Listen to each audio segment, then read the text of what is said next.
Ang lakas ng pakiramdam ni Kiray na malapit na akong manganak. Pag uwi namin, lahat sila ay nag-aabang sa pagdating ng bagong miyembro ng pamilya. Lahat sila ay gustong mag-alaga at kanya-kanya pa sila pulot ng diaper. December 2023 nung nalaman kong buntis ako. Saktong isinilang din sila Kiray nung time na yan. Lahat kami nagulat nito dahil kambal pala yung pinagbubuntis ko. Si Twin A nga may heartbeat na at si Twin B naman wala pa. Pero hindi ko akalain na yan na pala yung huling maririnig ko ang heartbeat ni Twin A. Hindi na nagtuloy si Twin B at si Twin A naman huminto ang heartbeat. Kaya naman February 2024 kailangan na sila tanggalin sa akin. Ang dami nakapansin na napakadalang namin mag-upload ng vlog nung panahon na yan. Dahil lahat kami talagang nagluksa dahil nawalan kami ng dalawang angel. Pero mas pinili ko nga itago dahil mas gusto ko na kami-kami lang muna ang nakakaalam. Noong time na yan na inaantay na nga ako nila Bukoy-koy na umuwi. Akala nila idala-dala ko na yung dalawang kapatid nila. Pagdating ko mismo sa bahay, niyakap ko agad sila Kimpoy. Sabi ko nga sa kanila nito na wala na yung magiging kapatid sana nila at dalawa pa yun. Ilang buwan lang ang nakalipas ay iniwang kami ng biglaan ni Barbie. Si Barbie nga yung nanay nila Kiray at Kimpoy. Nagulat kami nito dahil biglaan ang pagkawala niya. Naalala ko pa yung huling sinabi ko sa kanya na sana bumalik siya at aantayin namin yun. Ilang buwan lang ang nakalipas ay may dumating ulit na blessing sa amin. Ang pinakauna kong sinabihan na buntis ako etong si Kimpoy. Ang una kong inisip nito ay bumalik na sa amin si Barbie. October 17, 2024 nung sinabi ko sa kanila na magkakaroon na sila ng bagong kapatid. Ginigising ko pa nito si Kiray dahil nga isasabihin ko sa kanya. Inantay ko pa siya magising nito at pinakita ko sa kanya na may laman na ang tiyan ko. Wala pang nakakaalam nito kundi sila pala. Ngayon ko lang nalaman na napakalakas pala ng pakiramdam ni Kiray at talaga nakatitig lang siya sa may tiyan ko. Simula nung nalaman nilang buntis ako biglang nag-iba ang kilos nila. Gusto nila palagi na lang sila nakahiga sa may bandang tiyan ko. Natatakot pa ako ng time nito dahil baka mamaya ibawiin na naman siya sa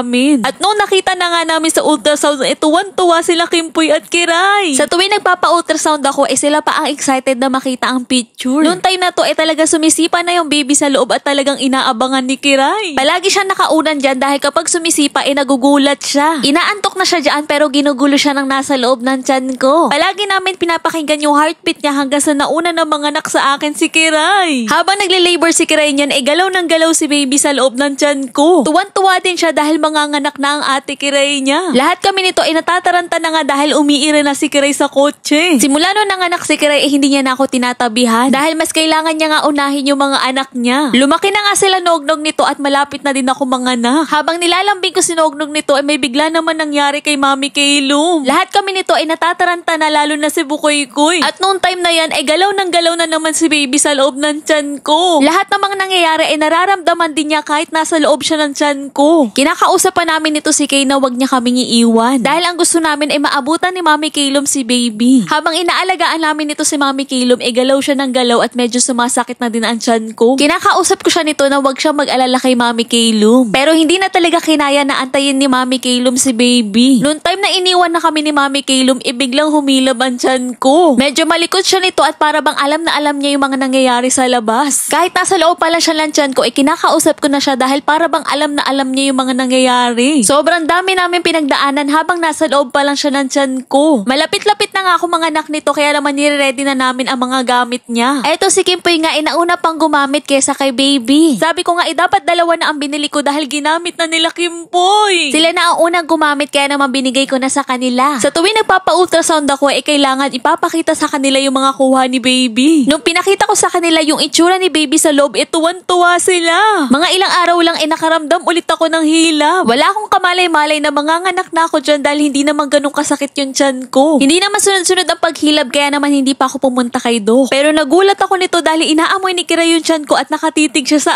akin. Napakalakas ng pakiramdam ni Kiray dahil nung time na yan manganganak na pala ako. May lumabas na nga ng konting reddish at talagang pumunta na ako kay Doc. Hindi tumutuloy yung hilab ng tiyan ko nito at medyo may kalakihan talaga si baby. Ang usapan namin ni Doc nito kayang-kaya ko normal. Pero biglang nauwi sa CS. Sobrang bait ni Doc Manahan dahil pinayagan niya kami mag-picture para may maipakita ko kala Kiray. 3 araw kami nag-stay dito at ang sabi nga doon sa amin sa bahay naantay na kami nila Bukoy-koy. At nung pauwi na nga kami, hindi ko akalain na lahat sila nag-aantay na pala sa gate. Lahat sila isinalubong ang bago nilang kapatid. So sobrang tuwa ni Sia nila hindi niya na alam ang gagawin niya. Lahat sila talagang inabangan ang pagdating ng kapatid nila. Hindi na napigilan ni Bukoy-koy na umakyat at silipin si baby. Akala ko nung una magsiselo sila dahil may bago ng baby. Pero grabe yung tuwa nila sila nung nakita na nila at nakasama. Ang tagal namin dito sa gate dahil dyan palang inabangan na nila kami. Pumasok na nga kami nito sa bahay at talaga nakasunod lang si Kiray. Eto yung first time na nagkaroon ng baby dito sa bahay. Lahat sila ay gustong alagaan si baby. Diyos ko dahil konting galaw lang nag-aalala na sila. Eto naman si Bukoy ko'y isinabihan kong bantayan niya muna saglit. Dahil nga'y kukunin ko lang saglit yung mga damit ni baby sa labas. Pagbalik ko nga umiiyak na ang kapatid nila at hindi na alam ni Bukoy ko'y ang gagawin niya. Ayaw ni Bukoy ko'y na naririnig niya umiiyak si baby dahil natataranta siya. Akala niya kung ano na ang nangyayari kaya naman grabe ang pag-aalala niya dyan. Chinecheck niya nga dyan kung okay ba at wala bang masakit. Hindi kami nahirapan sa pag-aalaga kay baby dahil tinutulungan kami nila Bukoy ko'y. Akala ko nung una magsiselos na sila dahil may bago nang dumating. Pero lahat sila nagtulong-tulong para hindi kami mahirapan sa pag-aalaga. Ang gawain naman nila Kimpoy at Kiray kunin yung diaper at ilabas sa kwarto. Nagulat ako nito dahil never nilang sinira yung mga diaper. Talagang kinukuha nila kapag may nakita silang nakakalat.